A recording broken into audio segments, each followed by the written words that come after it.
François Longchamp, bonjour. Sur votre site internet françoislongchamp.ch, vous déclarez, je cite, « Genève a plus que jamais besoin de réformes profondes ». Pouvez-vous me citer trois réformes qui vous paraissent prioritaires?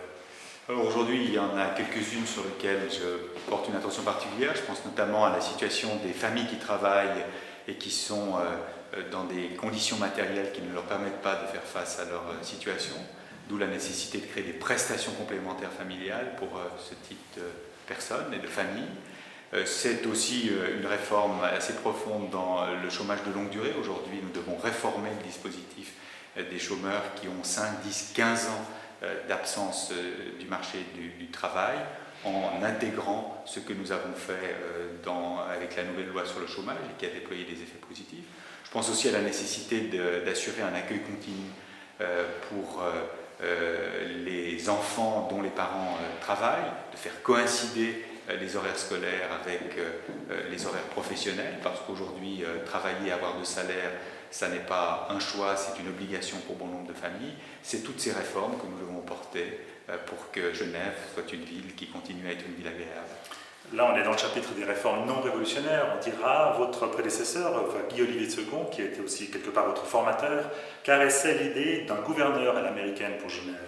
Est-ce que cette idée est toujours d'actualité? C'est la proposition que nous avons faite, et que j'avais faite d'ailleurs dans le cadre des élections il y a 4 ans, qui ont amené le projet de constitution et de constituante que le Parti radical a soutenu. Oui, bien sûr, je pense que le président du Conseil d'État doit être un président élu pour 4 ans, de manière à assurer la pérennité du rôle qui est le sien et ne pas changer chaque année. Oui, la différence que le gouverneur désigne ses ministres, ce qui n'est pas le cas dans le système. Non, ça n'a jamais été la proposition de Guy-Olivier Second et ça n'a jamais été la proposition du Parti radical. Nous entendons que les conseillers d'État restent élus au suffrage universel. Nous entendons par contre que l'un d'entre eux soit président non pas pour une année mais pour 4. Le Parti radical milite pour un canton à 10 communes. 45, c'est trop? 45, c'est trop aujourd'hui. Il y a des communes qui sont trop grandes, la ville de Genève. Il y a des communes qui ont les tailles idéales. Il y a des communes qui gagneraient probablement à être regroupées. Nous devons être capables d'assurer la lisibilité de leur politique.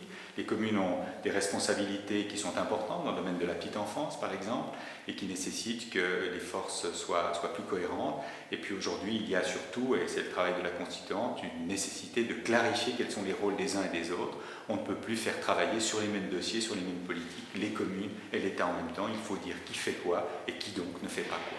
Vous avez une bonne suggestion pour la constituante, pour trouver le chemin pour y arriver à cette réforme?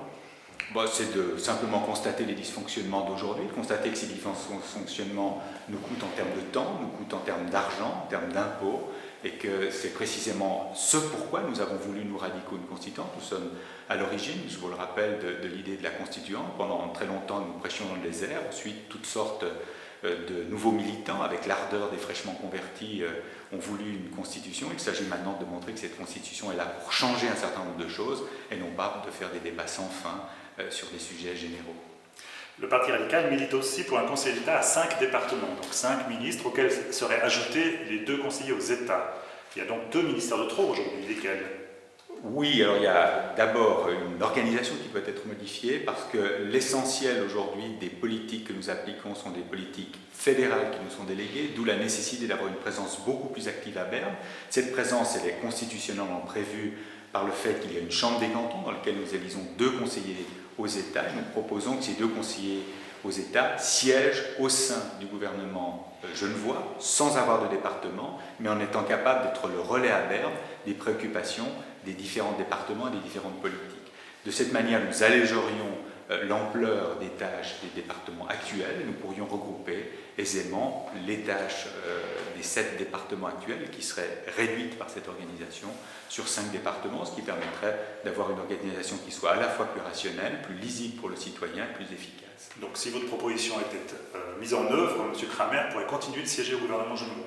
Non, ce n'est pas du tout ce que nous indiquons et ce n'est pas la personnalisation qui nous intéresse. Nous sommes là sur un débat de nature institutionnelle qui est de dire que le rôle des conseillers aux États, ce n'est pas de représenter, comme nous le faisons aujourd'hui trop souvent, 2 partis politiques à Berne qui vont siéger dans leur groupe, mais de cantons. C'est pour ça que la Chambre des cantons s'appelle la Chambre des cantons.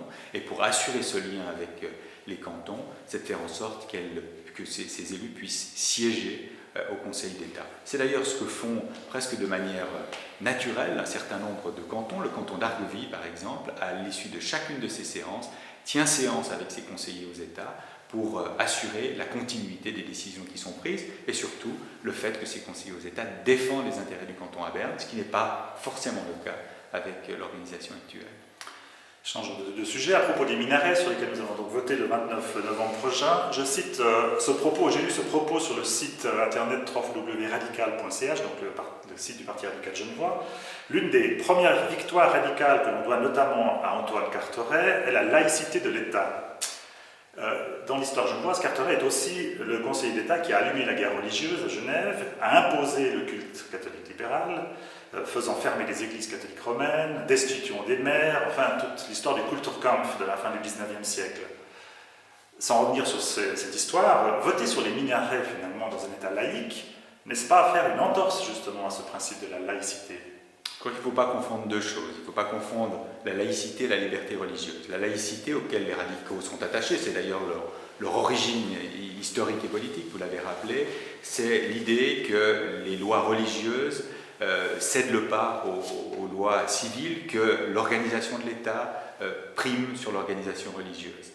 La liberté religieuse, c'est tout autre chose, c'est la capacité de chacun de croire, de ne pas croire, d'être catholique, d'être protestant, d'être musulman, et d'avoir des lieux de culte pour cela. Les radicaux se sont battus à l'origine pour des lieux de culte. Je vous rappelle que si les premières synagogues ont été construites à Genève, par exemple à l'époque, c'était parce que, précisément, les radicaux, pourtant extrêmement soucieux de laïcité, voulaient assurer une possibilité pour les gens d'exprimer leur religion. C'est pour cela qu'aujourd'hui, nous avons une position très claire par rapport à l'interdiction des minarets. Nous sommes contre parce que nous atteignons là la liberté religieuse. Par contre, nous disons de la même manière qu'il ne doit être interprété d'aucune manière le fait qu'une religion veuille s'impliquer dans le débat politique peut être considéré comme acceptable. Donc on doit voter, mais on doit voter forcément non, en raison du principe de laïcité. C'est ce pourquoi je me bats, comme vous le savez, avec une certaine vigueur, parce que je pense que c'est une votation qui dépasse largement la question, peut-être un peu anodine, en tout cas en importance. Il n'y a que 5 minarets en Suisse et il n'y a même pas de proposition d'en construire de supplémentaires, mais c'est bien en réalité un débat sur la place de la religion, l'idée qu'on se fait de la laïcité, et c'est précisément moi qui représente historiquement au gouvernement le parti de la laïcité, qui invite les gens, précisément dans la tolérance religieuse, de refuser cette initiative tout en étant extrêmement ferme sur le principe de la laïcité. La maladie du Monseigneur Genoux, donc l'évêque de Fribourg-Lausanne-Genève, a incité un éditorialiste, lui de l'Echo Magazine, à relancer le projet de redécoupage des évêchés et donc peut-être de réinstaller un évêque à Genève. Est-ce que c'est quelque chose qui vous préoccupe? Écoutez, vous m'apprenez l'existence de cet article que je n'ai pas lu. Aujourd'hui, il faut constater simplement de voir comment est-ce qu'on interprète ce genre de décision. Si c'est une décision qui trait à l'organisation de l'Église catholique et qui est une décision logique d'organisation, elle peut être acceptée. Si elle est considérée comme une provocation, elle obéit à un certain nombre de règles fédérales qui sont encore en existence. Merci beaucoup.